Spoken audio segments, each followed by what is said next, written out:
अस्सलामुअलैकुम। अज की वीडियो जी है इंशाअल्लाह ताला सारे वास्ते बड़ी अहम होने वाली है। वो चाहे कोई सीनियर ब्रीडर होए तो भावें कोई जूनियर ब्रीडर होए, कोई नया हॉबी चाहे होए। तो देसी खुराकों की अज जी किस्त लैके आए हैं, तुसी मेरे सामने देख रहे हो। अल्लाह ताला का खास तोहफा है जी। इस सदी का वह पौधा है जिन्होंने मैजिकल प्लांट भी कहा जाता है। यह जनाब है जी सुहांजना मोरिंगा। तो यह देखो जी, यह सुहांजना दियाँ जे तोड़ियाँ उन्होंने बरीक बरीक डंडियाँ सी मिसवाक के साइज़ दियाँ कटियां ने। तुहानूं मैं दसांगा कि असीं इस्तेमाल किस तरह करनी है। तो उस तो पहले थोड़ी जी मैं तुहाडे नाल गलबात करना चाहना वा। जनाब मेरी पोस्ट के उत्ते कोई कॉमेंट करे ना करे, अलहमदुलिल्लाह वेखते मेरी वीडियो सारे ही ने।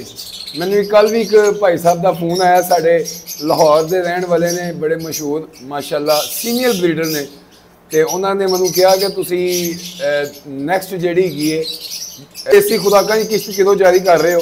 कुछ मसरूफियत से मैं वीडियो नहीं बना सकिया। तो अलहमदुलिल्लाह जनाब अल्लाह ताला उन्होंने बरकत अता फरमाए। ऐ सुहांजना जी मैं तोड़ ले आया वहाँ। इनू इस्तेमाल किस तरह करना है, सब तो पहले तो जनाब तुसी है ऐसे तरह भी दे सकते हो। ए तुसी मेरे हाथ जो देख रहे हो, इन्नी एक जोड़े वास्ते काफ़ी है। ठीक है जी।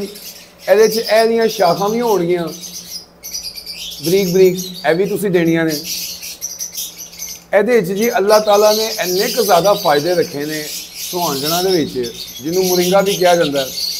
इन्ने फायदे रखे ने कि साड़ी अकल थक जाती है, लेकिन ये फायदे नहीं खत्म होते। तो इनू डॉक्टर पौधा भी कहा जाता है।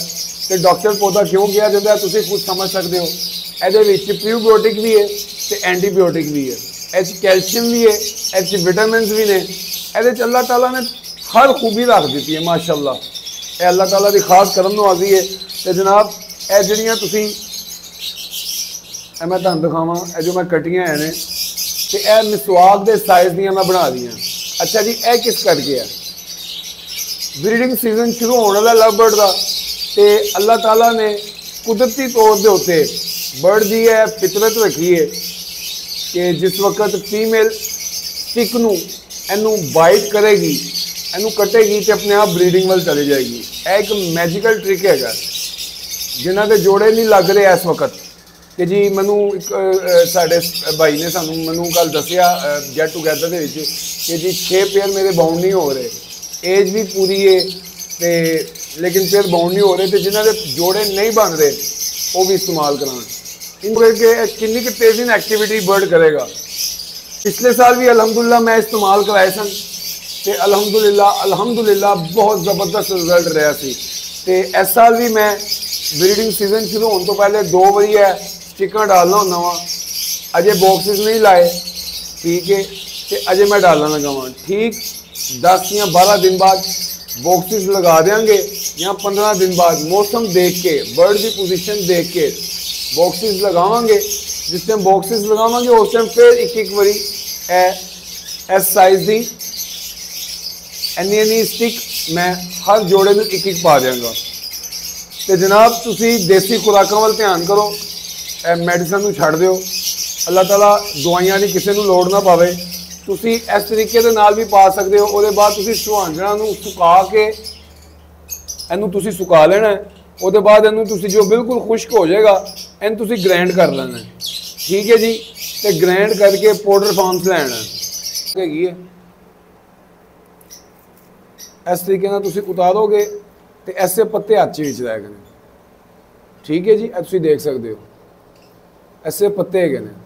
तो तुसी कैमरे की अख अगर दिखा सके तो जब पाउडर फॉर्म च बनता है वो इस कलर च बनेगा, इस तरह का बन जाएगा। ठीक है जी। इन सुका के मैं ग्राइंड किया है पहले तो। तुसी 1 किलो सॉफ्ट फूड के उत्ते तकरीबन 1 चाय का चम्मच या 1.5 चाय का चम्मच ਤੁਸੀਂ ਇਸਤੇਮਾਲ ਕਰਾ ਸਕਦੇ ਹੋ। ਇਨਸ਼ਾਅੱਲਾ ਤਾਲਾ ਇਹਦਾ ਕੋਈ ਸਾਈਡ ਇਫੈਕਟ ਨਹੀਂ ਗਾ, अल्लाह ने ਚਾਹਿਆ ਤੇ ਇਨਸ਼ਾਅੱਲਾ ਤਾਲਾ ਤੁਹਾਡੇ ਬਰਡ ਨੂੰ ਇੰਨੀ ਕੁ ਤਾਕਤ ਦੇਗਾ ਕਿ ਤੁਹਾਡੇ ਬਰਡ 6-6 7-7 ਬੱਚੇ ਦੀ ਐਵਰੇਜ ਦੇਣਗੇ। ਤੇ ਮਾਸ਼ਾਅੱਲਾ ਬੜੀ ਜ਼ਬਰਦਸਤ ਖੁਸ਼ਬੂ। ਇਹ ਜਨਾਬ ਦੇਸੀ ਖੁਰਾਕਾਂ ਜਿਹੜੀਆਂ ਨੇ ਨਾ ਤੁਹਾਡੇ ਬਰਡ ਨੂੰ ਤਾਕਤਵਰ ਰੱਖਦੀਆਂ ਨੇ। ਜਿਹੜੇ ਸ਼ਹਿਰਾਂ 'ਚ ਰਹਿੰਦੇ ਨੇ ਉਹਨਾਂ ਦੀਆਂ ਖੁਰਾਕਾਂ ਦੇ ਵਿੱਚ ਤੇ ਪਿੰਡਾਂ 'ਚ ਰਹਿਣ ਵਾਲਿਆਂ ਦੀ ਖੁਰਾਕਾਂ ਜ਼ਮੀਨ ਅਸਮਾਨ ਦਾ ਫਰਕ ਹੈ। ਪਿੰਡਾਂ 'ਚ ਰਹਿਣ ਵਾਲਿਆਂ ਦੀ ਤੇ ਸ਼ਹਿਰਾਂ 'ਚ ਰਹਿਣ ਵਾਲਿਆਂ ਦੀ ਸਿਹਤਾਂ ਦਾ ਜ਼ਮੀਨ ਅਸਮਾਨ ਦਾ ਫਰਕ ਹੈ। ਉਹ ਮਾਸ਼ਾਅੱਲਾ ਉਹਨਾਂ ਦੇ 70-70 ਸਾਲ ਦੇ ਬਾਬੇ ਵੀ ਮਾਸ਼ਾਅੱਲਾ ਕੰਮ ਕਰ ਰਹੇ ਹੁੰਦੇ ਨੇ ਪਿੰਡਾਂ ਦੇ ਦੇ, ਹੈਂ ਜੀ। ਉਹਨਾਂ ਦੀਆਂ ਔਰਤਾਂ ਵੀ ਕੰਮ ਕਰ ਰਹੀਆਂ ਹੁੰਦੀਆਂ ਨੇ। ਤੇ ਸ਼ਹਿਰਾਂ ਦੇ ਵਿੱਚ ਵੇਖ ਲਓ ਇੱਥੇ ਜਵਾਨਾਂ ਨੂੰ ਵੀ ਭਾਜੀ ਕੰਮ ਕਰਦੇ ਹੋਏ ਕਾਫੀ ਮਸਾਇਲ ਪੈਦਾ ਹੋ ਰਹੇ ਹੁੰਦੇ ਨੇ। ਤੇ ਅੱਲਾਹ ਤਾਲਾ ਸਾਨੂੰ ਕੰਮ ਕਰਦਾ ਰੱਖੇ, ਸਿਹਤਮੰਦ ਰੱਖੇ ਤੇ ਸਾਡੇ ਬਰਡ ਨੂੰ ਵੀ ਸਿਹਤਮੰਦ ਰੱਖੇ। ਜਿਹੜੇ ਲੋਕਾਂ ਦੀ ਸ਼ਿਕਾਇਤ ਹੁੰਦੀ ਹੈ ਨਾ ਕਿ ਜਨਾਬ ਉਹ ਡੈਡ ਇਨ ਸ਼ੈਲ ਹੋ ਜਾਂਦੇ ਨੇ ਕਿਉਂਕਿ ਬੱਚੇ 'ਚ ਤਾਕਤ ਹੀ ਨਹੀਂ ਹੁੰਦੀ ਅੰਡੇ ਦਾ ਛਿਲਕਾ ਤੋੜਨ ਦੀ। ਠੀਕ ਹੈ, ਮਾਂ ਤਾਂ ਉਹਦੀ ਮਦਦ ਕਰਦੀ ਹੈ ਲੇਕਿਨ ਬਾਜ਼ ਔਕਾਤ ਬੱਚੇ ਦੇ ਵਿੱਚ ਤਾਕਤ ਨਹੀਂ ਹੁੰਦੀ। ਰੈਡ ਆਈ ਬਰਡ ਜਿਹੜਾ ਹੈਗਾ ਥੋੜਾ ਕਮਜ਼ੋਰ ਹੁੰਦਾ, ਉਹ ਤਾਕਤ ਘੱਟ ਹੁੰਦੀ ਹੈ।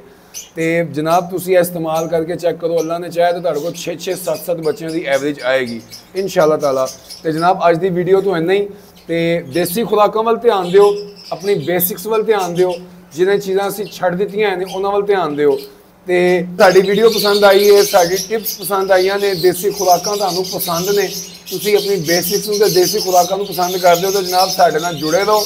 ਇਨਸ਼ਾਅੱਲਾ ਤਾਲਾ ਅਸੀਂ ਤੁਹਾਡੇ ਤੱਕ ਦੇਸੀ ਖੁਰਾਕਾਂ ਤੇ ਦੇਸੀ ਚੀਜ਼ਾਂ ਤੁਹਾਡੇ ਤੱਕ ਜੋ ਅਸੀਂ ਯੂਜ਼ ਕਰਵਾ ਰਹੇ ਹਾਂ ਉਹ ਤੁਹਾਡੇ ਤੱਕ ਲੈ ਕੇ ਆਉਂਦੇ ਰਹਾਂਗੇ। ਤੇ ਸਾਡੇ ਚੈਨਲ ਨੂੰ ਸਬਸਕ੍ਰਾਈਬ ਵੀ ਕਰਨਾ ਹੈ, ਲਾਈਕ ਵੀ ਕਰਨਾ ਹੈ ਤੇ ਆਪਣੇ ਦੋਸਤਾਂ ਦੇ ਨਾਲ ਸ਼ੇਅਰ ਵੀ ਕਰਨਾ, ਸਦਕਾ ਜਾਰੀਆ ਸਮਝ ਕੇ ਕਿ ਜੋ ਫਾਇਦਾ ਅਸੀਂ ਚੁੱਕ ਰਹੇ ਹਾਂ ਸਾਡੇ ਦੋਸਤ ਅਹਿਬਾਬ ਜਿਹੜੇ ਲਵ ਬਰਡ ਬਰੀਡ ਕਰਵਾ ਰਹੇ ਨੇ ਉਹ ਵੀ ਫਾਇਦਾ ਚੁੱਕਣ। अस्सलामु अलैकुम वरहमतुल्लाह।